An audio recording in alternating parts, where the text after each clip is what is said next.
يبدأ فيلمنا بدوكو وهو بيقول لزعيمه شيفا ان الشرطة عاملين كمين على الطريق علشان يمسكوا الشاحنة بتاعتنا. فبيستهزأ الزعيم بكلامه وبيقول له اتصل على السواق خليه يغير طريقه. فبيرن دوكو ومحدش بيرد عليه. فبيتعفرت الزعيم وبيقول ان الشاحنة فيها مخدرات بقيمة 20 قارور وبيسأل هو مين السواق اللي سايق الشاحنة. فده بيقول له ما تقلقش لان سواق الشاحنة يبقى باله ومحدش هيقدر يوقفه. وبيكسر باله الطريق وبيطاردوه الشرطيين. فبيدمر باله العربية ودي كمان وبيحاصروه الشرطيين عند حافة الجبل وبيطلبوا منه ان هو يسلم نفسه. فمش بيفرق مع باله كلامهم خالص وبيدور العربية وبيمشي في اتجاههم وبيخلص الرصاص اللي مع الشرطيين وبيركبوا عربيتهم. وبتتقلب الآية بقى بدل ما هم اللي كانوا بيطاردوا باله هو اللي بقى بيطاردهم وبيدمر عربيته. وبيحتفل الزعيم لما بيعرف ان باله انقذ المخدرات من الشرطة وبيروح باله للزعيم. فبيستقبله الزعيم بكل حب وبيمدح في شجاعته وبيقول له ما شاء الله عليك، على فكرة بقى انت كده تفوقت عليا لاني اخدت 6 سنين علشان اكون مطلوب للشرطة لكن انت خدت 6 شهور بس. الله اكبر في عين هي دي النيلة، ده هيحسدوا على الاجرام. وبيسأله انت منين وايه حكايتك؟ فبيقول له باله انت اتفرجت على فيلم باهوبالي قبل كده؟ فبيقول له الزعيم ايوه 4 مرات كمان. فبيقول له باله انا كنت واحد من اللي شاركوا في اغنيته وكمان شاركت في افلام تانية كتير لان من صغري وانا بحلم ان انا اكون ممثل. وبيرجع بالاحداث لورا وبيكون في الامتحان وبيحل باله كويس جدا لكن بيكتب على الورقة اسم تاني غير اسمه. ولما بيعرف باباه وبيضربه وبيسأله عملت كده ليه؟ باله بيقول له بصراحة انا كنت مرتاح والناس بينادوني باسم مختلف. وبتسأل الام باله انت ايه يا ابني ليه مش عاوز تكون نفسك وعاوز تكون حد تاني؟ فبيقول لها باله لاني مليت من نفسي وحابب اكون شخصية مختلفة كل يوم. فبتقول له معنى كده انك حابب التمثيل؟ فبيقول لها باله ايوه بالظبط كده. وبيجلد بابا باله نفسه على خيبة امله في ابنه. وبدأ باله رحلة شقاء ولسوء حظه انه دايما بيكون في الاخر وعمره ما خد اللقطة وكان دعمه الوحيد هو ان هو بيروح يقعد يدعي قدام التمثال ده. وبيتضايق روكي لان المخرج دايما بيضربه وبيقول لباله يوه انا زهقت انا مش شغال الشغلانه دي تاني ابدا. فبيضحك باله وبيقول له ياه ده على كده بقى انا راح ادفن نفسي بالحياه، ده انا الدنيا كلها داست عليا واولهم بابا ومع ذلك مستحمل وما بتكلمش عشان احقق حلمي وانت كمان لازم تتحمل عشان تقدر تحقق هدفك يا واد يا عاقل. فبيقول له روكي والله عندك حق متشكر جدا على النصيحه دي. فبيقول له باله ابقى تعالى لي كل يوم. وبيقول انندل باله هي بنت عمك اللي انت بتحبها هي اللي فرحها بيكم النهارده؟ فبيقول له باله ايوه لاني ما قدرتش احقق اي حاجه في حياتي عشان اقدر اتجوزها. هو انا لو طلبت بنتك هتوافق تجوزها لي؟ فبيقول له لا طبعا. فبيقول له باله خلاص يبقى مستني منهم ايه؟ فبيتضايق جدا بابا منه بسبب اللامبالاه اللي هو فيها. وبتقول بوجا لباله انا بحبك ووعدتك قبل كده ان قلبي مش هيكون لحد غيرك علشان كده انا هتجوز الانسان ده وقلبي معاك انت. لا اصيله يا اختي. فبيقول لها باله الله يوفقك. وهم بيتصوروا الصور السيلفي بيطلبوا من باله انه يرجع لورا. فبيقول لهم باله عادي انا متعود دايما على كده. فبتتضايق جدا مامة باله وبتتخانق مع جوزها عشان عارف ان باله بيحب بوجا وجايبهم يعملوا الفرح في بيتهم كمان. فبيقول لها انت يعني شايفه فارق معاه قوي؟ ده كمان بياكل بقايا اكل العريس. فبيقول له باله واشمعنى هو هيتجوز بقايا حبي؟ فبيتصدموا كلهم من رده وبيحدفوا باباه بالتراب وبيقول له يا ريتها كانت اجهضتك قبل ما تخلفك. فبيحزن جدا باله وبتتاثر مامته وبتقول له ما تزعلش بابا كان بيهزر معاك. فبيضحك باله وبيقول لها انا كنت بمثل، ايه رايكم بقى عجبكم ادائي؟ فبيحس بابا ان هيجيله ازمه قلبيه منه يخرب بيتك هتجلط الراجل. وبيكون باله ولا فارق معاه اي حاجه وبيغني وبيرقص. وفي الكمين بيتقمص باله دور واحد سكران ولما بيخليه المفتش ينفخ في الجهاز بيبان ان هو مش سكران خالص. فبيستغرب الضابط وبيقول له اركني على جنب هنا. وبتقف لكيسه رئيسه مجلس اداره مجموعه شركات يكشا في الكمين هي كمان. واول ما بيشوفها باله بيعجب بجمالها وبتسال لكيسه المفتش في مشكله؟ فبيقول لها لا ابدا ده مجرد فحص روتيني انفخي في الجهاز ده. فبتنفخ وما بيظهرش اي حاجه. فبيقول لها المفتش انت فاكراني مغفل ولا ايه؟ انت مصيتي ما نفختيش. فبتنفخ لكيسه وبيطلع انها فعلا سكرانه وبتروح تقف جنب باله ولما بتركز معاه بتقول له انا شفتك في فيلم قبل كده انت بتمثل صح؟ فبيفرح جدا باله وبيقول لها ايوه هو انت متابعاني ولا ايه يا ابني فوق لنفسك انت بتحلم؟ فبتقول له لا مش متابعاك لكن الكمبيوتر اتعطل قبل كده لمده نص ساعه على صورتك في الفيلم اللي انا كنت مشغلاه. وبيشوف مهانتي لكيسه وبيلاقيها واقفه بتهزر مع باله. فبيروح يقول لها بقى انا بتوصل لهم هناك عشان يمشوكي وانت واقفه هنا بتضحكي وبتهزري ولا فارق معاكي؟ فبتقول له يعني انت عاوزني اعمل ايه يعني؟ اتصرف واعمل اي حاجه بسرعه علشان نمشي من هنا لاني هروح اقابل المدقق الصبح بدري. فبيقول لها باله سيبي لي انا الطلعه دي بقى. وبيروح يقول للمفتش على فكره دي واحده ست ووقفتها وسطنا على فكره كده غلط بقى. فبيقول المفتش ليه بقى يا اخويا انا اللي كنت قلت لها تسوق وهي شاربه وسكرانه؟ فبيقول له باله طب ما انا سكران وجهازك ما قدرش يكشفني مين فيكم بقى اللي على حق انت ولا جهازك؟ فبيقول له انا وجهازي خربانين ليك شوق في حاجه؟ فبيقول باله بصوت عالي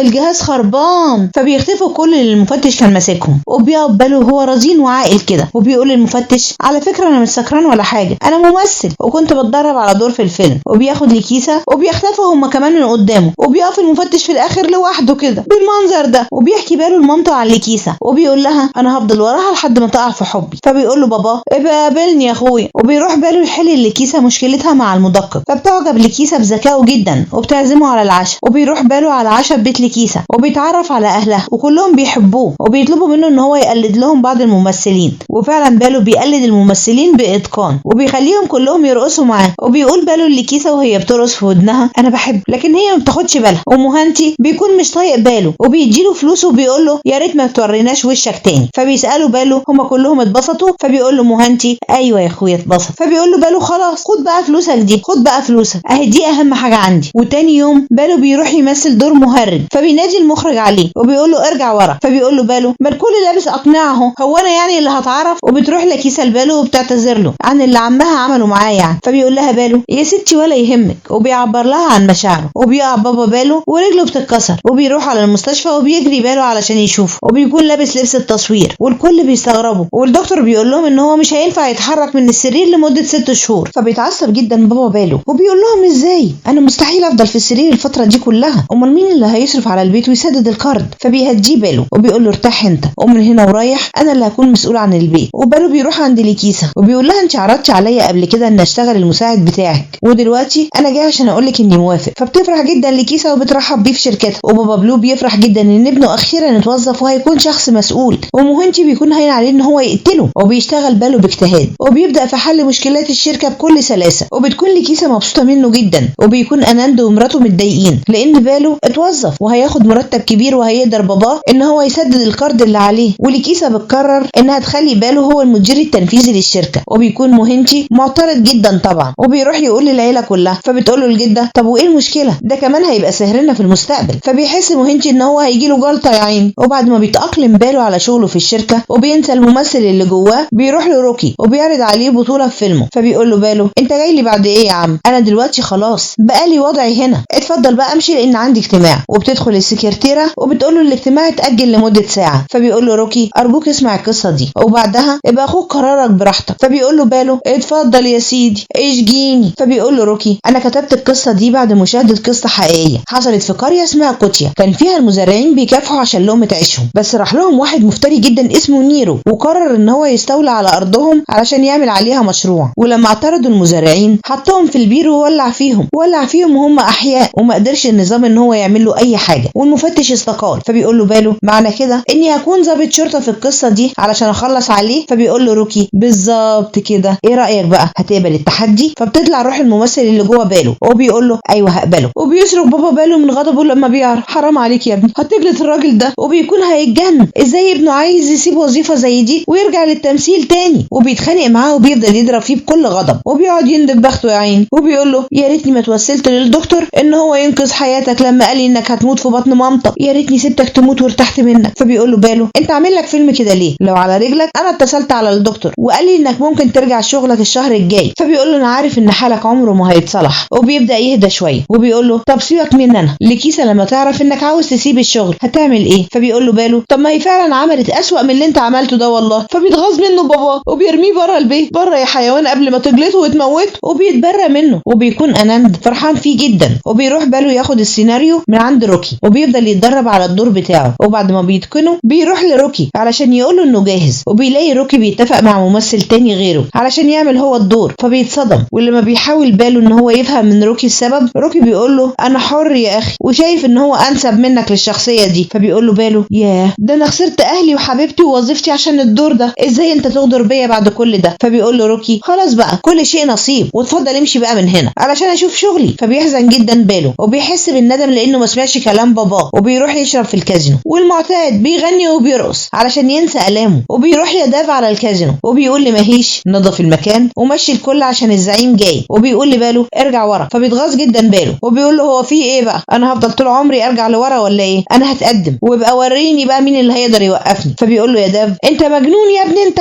انا بقول لك الزعيم جاي. فبيقول له باله مفيش هنا زعيم غيري انا، وبيطعن ده في رقبته لما بيتهجم عليه وبيطردوه الباقيين عشان يضربوه. فبيجري باله منهم وبيقف هنا وبيعمل عليهم كده. فبيتضايق جدا يا داف وبيتغاظ وبيقول لرجالته اطفوا النور وهاتوهولي من قفاه. فبيطفوا النور وبيفضلوا يدوروا على باله في كل كل مكان، وبيظهر لهم باله فجأة زي الشبح وبيخوفهم. وبيوصل الزعيم لوكي وبيقول لي يا داف هو في ايه اللي بيحصل هنا بالظبط، وبيظهر لهم باله من فوق البراميل وبيقول لهم بقى هو ده بقى زعيمكم اللي انتوا عاملين لي كل ده علشانه، وبينزل يضربه بالبوكس يطيره. فبيقول له يا داف انت مجنون يا ابني، انت ده يبقى لوكي اخو نيرو، ازاي تتجرأ وتمد ايدك عليه؟ فبيتصدم باله وبيجري يفتح السيناريو وبيلاقي مكتوب فيه ضرب البطل اخو نيرو الشرير. فبيقول لنفسه يعني حتى من الناحيه التاريخيه لازم اخو نيرو هو اللي ينضرب الاول. فبيهجم باله على روكي ورجالته وبيكون زي الوحش المفترس وبيفضل يضرب فيهم كلهم بكل قوته، وبيتجرح باله في وشه. لا بقى التعويره في الوش ما فيهاش معلش، وبيتغابى عليهم بقى وبيتحول السيناريو اللي معاه لواقع، وبدل ما كان باله هيلعب الدور في السينما بيلعبه في الحقيقه، وبيمسك فاس بايده الشمال زي ما كان بيتدرب بالظبط، وبيفضل يقتل في رجاله روكي وبيضرب ده بالبوكس وده كمان، وبيهدف ده على الازاز. فبيغضب جدا لوكي وبيمسك باله وبيفضل يديله بالدماغ في وشه، فبيضحك باله جامد جدا وبيديله بالرجل يطيره وبيجرحه بالسكينه هو ورجالته. وبيقول الطفل شينو لباله دول كانوا بيكلموا عن زعيم اسمه نيرو، هتعمل ايه معاه لما يعرفك؟ فبيقول له باله ابدا همحيه من على وش الدنيا، لان السيناريو ده مش المخرج هو اللي كاتبهولي، ده طريق ومقدر لي اللي انا امشي فيه علشان انصر الناس الغلابه اللي نيرو بيظلمهم، واللي كنت هعمله في الفيلم هعمله في الحقيقه عشان احقق لهم العداله. وبيقول كاشي للطفله كوندا انت قاعده بتعملي ايه هنا؟ فبتقول له بحاول اشعل المصباح علشان ادعي ان نيرو يتحرق زي ما حرق بابا. فبيقول لها كاشي انت مجنونه، دي امنيه عايزه معجزه علشان تتحقق. فبتقول له كوندا الايمان القوي بيحقق المعجزات، بابا قال لي كده وانا الحمد لله ايماني قوي جدا. وبتشعل المصباح وبتصلي وبتدعي، وبياخد باله شينو وبيروحوا على القريه وبيرتب له شينو السيناريو وبيساله باله ايه المشهد التاني. فبيقول له شينو تحذير الشرير. فبيقول له باله طب يلا هنروح نحذره، وبيقتحم باله بيت الشرير نيرو. واول ما بيدخل باله بيشوف الشخص ده وبيقلب الشاي في وش الخادمه، فبيمسك ايده وبيكسرها له وبيهبده في الارض وبيضرب ده وده كمان، وبيسالهم فين نيرو؟ وبيظهر نيرو وهو بيضرب الصحفي ده بكل وحشيه علشان كتب مقال عنه، وبيساله مين اللي وراه ولسه هيقتله. بيلاقي باله داخل عليه بعد ما بيكون خلص على كل رجالته وبيقول له انا عارف كل حاجه عنك وعن شغلك الغير قانوني، وبيشيل ده وبيرزعه على الترابيزه وبيحذر نيرو عشان يتراجع عن اللي هو بيعمله وبيسيبه يمشي. وبيقول باتشيك لنيرو بغضب انت ليه سبته يمشي؟ فبيقول له نيرو مش عارف، لكن انا اول مره في حياتي احس ان انا عاجز كده. لا يا اخويا ده عشان المخرج هو اللي عاوز كده. وبيسال باله شينو ايه رايك في ادائي بقى؟ فبيقول له شينو انت كنت رائع هايل. وبيبعت شينو لكيسه صوره لباله وهو بيضرب الراجل بتاع نيرو علشان يقنعها ان هو بيمثل، فبتصرخ لكيسه من غضبها. وبيسال باله شينو ايه بقى المشهد بتاع النهارده؟ فبيقول له شينو التقاء البطل مع نيرو لاول مره، لكن مش فاهم انت هتروح تقابله ازاي بعد كل اللي انت عملته ده؟ فبيقول له باله عادي خالص زي ما بيحصل في مشاهد الافلام اللي خارجه عن النظام، هروح له وهعرفه عن نفسي وهتعامل ولا كأن حصل اي حاجه. وفعلا باله بيروح لنيرو البيت وبيسلم عليه وبيقول له انا المفتش الفرعي الجديد وجاي عشان اقول لك لو حصل اي مشكله معاك كلمني فورا. فنيرو بيكون مستغربه جدا وبيشوف باله مخدرات على الترابيزه، فبيستعبط وبيقول له ايه ده رماد مقدس؟ طب يا سيدي ربنا يزيد. وبياخد بعضه وبيمشي. وبيقول باتشيك لنيرو انا مش فاهم حاجه خالص، هو ده نفس الشخص اللي كان هنا امبارح؟ فبيقول له نيرو ايوه فعلا، لكن امبارح جه قدم السبت والنهارده جاي بيقدم الحد. وبيروح باله على الاسم بصفته المفتش الفرعي الجديد، وبيكونوا الشرطيين كلهم قاعدين خارج الاسم وبيكونوا خالعين الزي بتاعهم ومقضيينها كده. وبيسال الشرطي باترو شينو مين الشخص ده وداخل الاسم ليه؟ فبيقول له شينو ده يبقى المفتش الفرعي الجديد. فبيرمي باترو اللي في ايده وبيجري بسرعه هو والشرطيين وبيلبسوا اليونيفورم بتاعه وبيروحوا على الاسم وبيدوا التمام لباله. وبيلاقي باله الاسم عامل زي الخرابه والزنزانه متأجره الواحد بينام فيها يا راجل. وبيسخر باترو من فالي لانها ما بتعرفش تقرا وبيقول لها ارجعي لورا، فبتيجي عقده باله من الرجوع لورا وبيزعق لباترو وبيقول لفالي خدي جواب تعييني اهو وادخلي جوه قريه علشان امره ما يتكشفش. وبيتصور باله مع الشرطيين وبيبعت الصوره ليكيتا على الواتس. وبينزل باله وبيتمشى مع باترو وجانجا في السوق وبيشوف باتشي وهو بيعاكس فالي، فلسه هيروح له عشان يعلمه الادب. بيلاقي بعض العربيات معديه فبيسال باترو العربيات دي تخص مين؟ فبيقول له باترو تخص الاغنياء اللي جايين عشان يحضروا الحفله. فبيقول له باله حفله في قريتنا بدون اذننا؟ يلا نروح لهم. وبيروح باله على الحفله وبيلاقي الكل هايص وبيشربوا مخدرات وبياخدوا باتشيك بالحضن وبيرحب بيه. فبيقول له باله مين اللي اداكوا الاذن عشان تعملوا حفله في مطحنه الرز؟ وبيديله بالقلم. فبيقول له باتشيك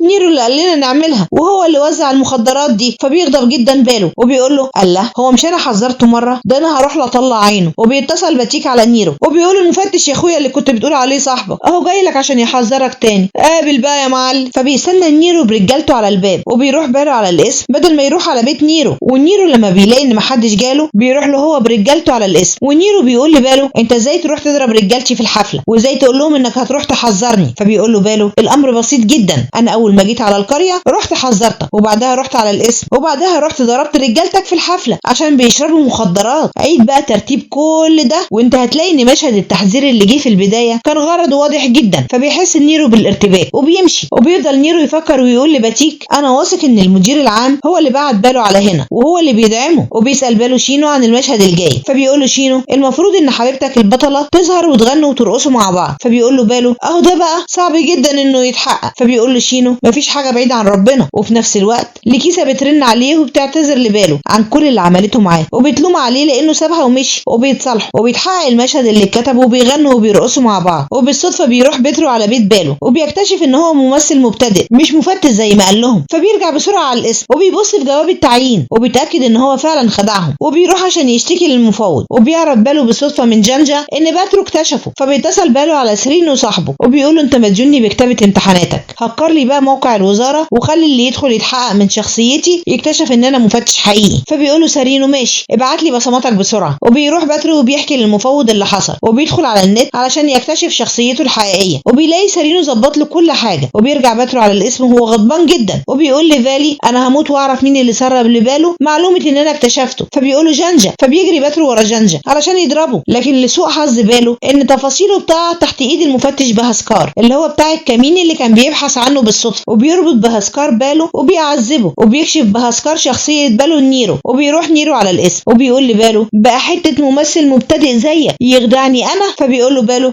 ايه رايك بقى في ادائي، عجبك؟ فبيقول له نيرو بقى اللي ما قدرتش تعمله على الشاشه بتعمله في الحقيقه يا فاشل. وبيساله ايه نهايه السيناريو ده؟ فبيقول له باله زي اي نهايه، الخير هو اللي بينتصر على الشر والبطل بيقتل الشرير. فبيقول له نيرو وانت بقى اللي هتقتلني؟ فبيقول له باله انا ما كنتش متاكد اذا كنت هقتلك في التمثيل ولا لا، لكن اللي انا متاكد منه اني هقتلك في الحقيقه. فبيتصدم نيرو من جرأته وبيساله انت هتستفاد ايه من كل ده؟ فبيقول له باله هعمل لقاء صحفي وهعترف فيه اني مش مفتش واني قتلتك بسبب التمثيل، وساعتها الكل هيمدح تمثيلي والممثل اللي جوايا هيكون راضي جدا. فبيقول له نيرو طب ولو قتلتك دلوقتي؟ فبيقول له باله هيقولوا عني برضو ان انا مت بسبب حبي للتمثيل وهيمدحوني وهكون برضو راضي. فبيقول له نيرو طب وانا بقى هكون ايه في نظرهم؟ فبيقول له بهاسكار هتكون احمق زيي بالظبط. فبيقتله نيرو وبيقول له انا مش احمق يا احمق. وبيقول لباله انا هخلي كذبتك تبقى حقيقه، لكن المره دي انا اللي هكتب السيناريو وانت هتفضل ضابط الشرطه في نظر الكل، وهرفعك لسابع سما وهخلي الناس كلها تحط املها عليك انت، وبعدها هقتلك وهخلي اسم الشرطي يعمل لقاء صحفي ويقولوا فيه انهم خسروا ضابط استثنائي، وساعتها بس هيكون فخر نيرو اللي جوايا راضي جدا. فبيقول له باله وانا قبلت التحدي وعلى الرغم من معرفتك بالحقيقه بس انا واثق ان انا اللي هنتصر عليه. وبيساله هنبدا منين؟ فبيقول له نيرو هندفن بهاسكار الاول، وثانيا هتطرد عبدول دراع اليمين وهتقبض عليه. وبيروح باتشيك لنيرو وبيقول له انت كان عندك حق، فعلا المدير العام هو اللي بعت باله علشان كده قدر يقبض على عبدول. فبيعمل نيرو نفسه ان هو متضايق جدا وبيقول له روح خرج عبدول بسرعه وخلي القريه كلها تعرف نتائج عداء نيرو. وبيقتل باله عبدول، فبيغضب نيرو جدا لما بيعرف وبيتصل على باله وبيقول له انا قلت لك تقبض عليه مش تقتله. فما بيهتمش باله بكلامه، وبيفرحوا اهل القريه كلهم لما بيعرفوا الخبر ده وبيحسوا ان المعجزه خلاص هتحصل. وبيعمل باله مداهمه على رجاله نيرو وبيصادر الفلوس السوداء بتاعه الوزراء، وبيغضبوا الوزراء كلهم وبيروحوا يلوموا على نيرو وبيطلبوا منه ان هو يقتل باله. فبيقول لهم نيرو مش هينفع اقتله بالسهوله دي لان المدير العام هو اللي بيدعمه. وفي السجن راجو بيقول لزميله وهو فرحان جدا انا ما بقتش سجين احتياطي، انا خدت 3 سنين خلاص. فبيقول له ده طب امالك يا اخويا فرحان قوي كده ليه؟ فبيقول له راجو لاني اتخنقت من المدير العام قبل يعني ما اجي على هنا وتحداني ان هو هيقطع ايدي قبل ما اقطع تورته عيد ميلادي القادم، والنهارده عيد ميلادي. وبيبص راجو وبيلاقي المدير العام في وشه بلبس السجن، وبيمسكوا المدير العام وبيرزعوا حته علقه لكن علقه موت وبيكسر له دراعه وبيقول له عيد ميلاد سعيد يا راجو. وبيزعق المفوض للمدير العام لما بيعرف اللي هو عمله وبيساله انت ليه بعت باله على قريه كوتيا؟ فبيقول المدير العام انا ما بعتش حد. فبيدخل نيرو وبيقول له ما تكذبش لان انت اللي بعت، وبيتحداه وبيعرفوا ان هو اللي قتل فريقه، وبيقولوا لو ما خرجتش باله من القريه خلال 24 ساعه انا مش هرحمكم كلكم. وبيبص المدير العام على صوره فريقه اللي مات بحزن وبيتوعد لنيرو، وبيروح المدير على الاسم وبيمدح شجاعه باله وبيقول له انا من دلوقتي هدعمك بجد لاني عايز اشوف نهايه نيرو على ايدك لانه فعلا اذى غروري. فبيشكره باله وبيطلب منه ان هو يصرف للشرطيين مرتباتهم المتاخره. فبيقول المدير غالي والطلب رخيص قوي اعتبرهم اتصرفوا. فبيفرحوا جدا الشرطيين وبيتصل نيرو على باله وبيساله ايه اخبار المدير العام جالك؟ فبيقول له باله ايوه جالي وطلب مني ان انا اضع حد لنهايتك. فبيفرح جدا نيرو وبيقول له هو ده بالظبط اللي انا كنت عايزه، وبيعمل باله مداهمه ورا التانيه على رجاله نيرو وبيساعدوا نيرو علشان يشتهر اكتر واكتر. وبتتكلم الاخبار عن باله وشجاعته، وبيكون المدير العام فخور جدا بيه وبيقبض باله على بيتشي والحمقى اصحابه، وبيخلي الشرطيين اللي في القسم يرزعوهم حته علقه. وبيقول باتشيك لنيرو ايه ده، هو في ايه، هو انت هتفضل ساكت على باله ده لحد امتى؟ فبيقول له نيرو عايز نعمل ايه يعني، ما هو يتيم وما عندوش نقطه ضعف، هعمل له ايه ده؟ فبيدخل لوكي وبيقول له باله مش يتيم، باله عنده اهل واصحاب وحبيبه وكمان مش ضابط شرطه، ده مجرد ممثل مبتدئ حقير. فبيتصدم باتشيك وبيقول لهم نيرو ما انا عارف كل ده. فبيقول له لوكي ولما انت عارف ليه ما قتلتوش لحد دلوقتي؟ فبيقول له نيرو لان زي ما انت حسيت بالاحراج انك تعترف لي ان هو ضربك، انا كمان حسيت بالاحراج اني اعترف للعالم كله ان هو خدعني. وبياخد باله فريق الشرطه وبيروحوا يفجروا مصنع نيرو للاسلحه الغير مشروعه. فبيتصل المدير على باله وبيقول له انا فخور بيك وعايزك تستمر. وبيطارد باله واحد من رجاله نيرو، وبالصدفه بتوصل عيلته وحبيبته على القريه وبيتصدموا لما بيشوفوه بيقتل المجرم. وبيضربوا باباه وبيقول له انت خلاص بقيت مجرم. وبتقول له مامته انت ليه ما رجعتش على البيت بدل كل ده؟ فبيقول لها عشان خاطر بابا ما يموتش فيها بس والله. فبتزق جوزها وبتقول له انت السبب، منك لله ايه يا ولاد المجانين. وبيضرب بابا باله باترو وبيقول له ازاي تبقى شرطي ويخدعك، انا هروح اشتكي للمدير العام. فبيضحك باترو وبيقول له ده خدع المدير العام نفسه. فبيساله بابا وايه نهايه القصه دي يا متخلف؟ فبيقول له باله زي اي نهايه الخير هينتصر على الشر. فبتشجعه مامته وبتقول له احنا مش هنمشي من هنا غير لما نشوف لقائك الصحفي. انت هبله يا ست انتي؟ ايوه حتى لو هنموت كمان. وبيعرف شينو باله على كوندا وبيقولوا انها مسكينه وفقدت باباها في حفره النار وعندها امل كبير جدا انك هتنتقم من نيرو. فبيوعد باله كوندا ان هو هينتقم لها من نيرو. وبتروح لكيسه مع باله على المعبد وبيعرفوا اهل القريه انهم بيحبوا بعض وبيقولوا لباله احنا هنروح نطلب لك ايديها من باباها اللي هو في الاصل بابا باله. وبيروحوا اهل القريه وبيطلبوا ايديها من بابا باله وهم ما يعرفوش ان هو مش باباها الحقيقي. لا وباله بيعيش اللحظه على باباه يا عيني، الراجل ده صعبان عليا قوي وبيناديله بحمايه. وبيكون بابا باله هيتجنن من اللي بيحصل بسبب